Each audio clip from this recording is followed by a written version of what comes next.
Каузата за слободна и безбедна Македонија започната на денешен ден пред 73 години, кога е основана 14-тата младинска ударна бригада во рамките на НОП, ја продолжува втората механизирана пешадиска бригада, која денеска во Штип го прослави својот ден. Ние, припадниците на вториот механизиран пешадиски батальон од првата механизирана пешадиска бригада, сме горди што сме припадници на армијата на Република Македонија со врежан херојски и патриотски дух на нашите предци од народно-ослободителната борба и линденците и сите борци низ изминатите векови назад кои ги дале својот живот за слободата на Република Македонија.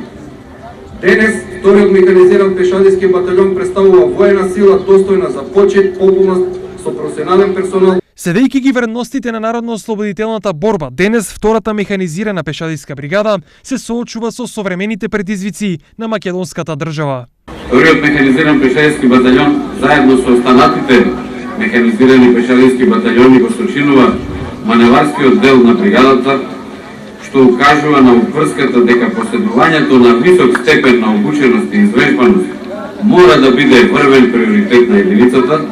која мора постојано да ги одржува достигнатите стандарди во обуката и да постигнува високи резултати. На денешната свеченост беше презентирано дел од пешадиското оружје и техника, а на настанот присуствуваа ученици од Основното училиште Димитар Влахов, Дневниот центар за децата со аутизам и Дневниот центар за деца со посебни потреби, кои за прв пат имаа прилика да се сретнат со гордоста на градот, пешадискиот батальон во Штипската касарна.